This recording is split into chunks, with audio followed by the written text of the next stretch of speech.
You've probably been taught that you ought to love your neighbor. But how do you love someone you don't really like?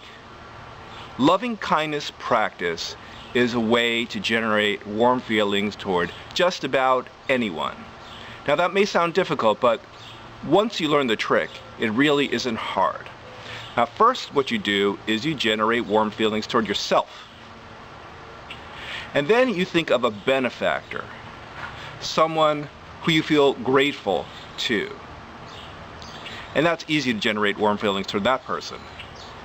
And you find that you start to have this warm glow, and there are some chemicals in the brain like oxytocin that are responsible for this. And this can last for a few minutes. The trick though is then we switch our attention to people we don't really love. First, a neutral person, someone we really didn't think about one way or the other, say a checkout person at the supermarket. And then finally, the challenge is to pick someone we actually don't like so much and to feel warm feelings toward them. And again, it may sound difficult, but just give this a try. Alright, so let's start.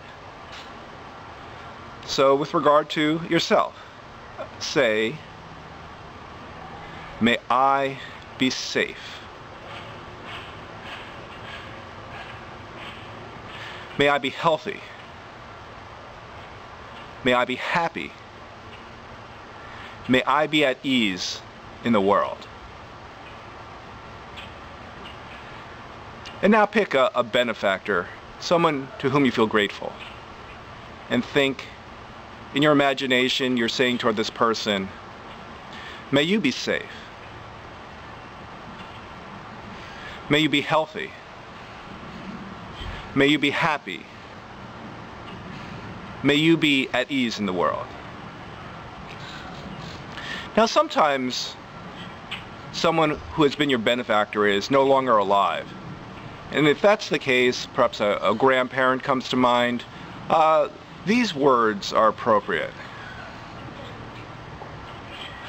I remember your kindness. I remember your love. May your kindness inspire me to be kind to those whom I encounter. Now, I hope you are feeling some warm feelings now. A little bit of tingling in the fingers, perhaps. I feel that right now. So now let's pick a neutral person. I was in the supermarket today. Okay, checkout person. I think, may you be safe. May you be happy. May you be healthy. May you be at ease in the world.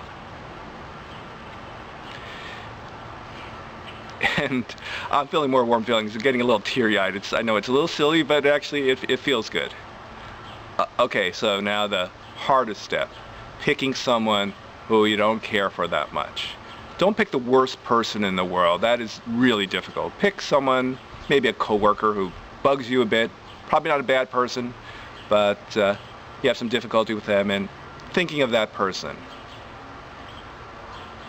May you be safe. May you be happy. May you be healthy. May you be at ease in the world. Now, you may feel some discomfort actually with wishing that person well, but on reflection, when a person who is irritating, you often find that the problem is that they're not happy and they're not at ease in the world, and if they actually were, they would be a lot easier to get along with. So you are wishing them something that may actually transform them. Not magically, but if you see them again in person and you relate to them in this more kind way and more loving way, even if you don't express it in words, they may pick up on something and it may help transform that relationship. Now, traditionally, this practice comes from the Buddha, and in tradition, the final thing is to wish loving kindness toward all beings. Now, I find that a little bit abstract, so I like to pick one particular being. And all beings includes animals, and I happened to have seen a rabbit in my yard earlier today. So thinking about that being, I say, may you be safe. May you be healthy. May you be at ease in this world. That's the practice. I hope you've enjoyed it. But if you only do it this one time, it may not make that big of a difference. In the next video, I will talk about how you can extend this into a practice where you feel loving kindness from moment to moment throughout the day. In the meantime, I wish you kindness.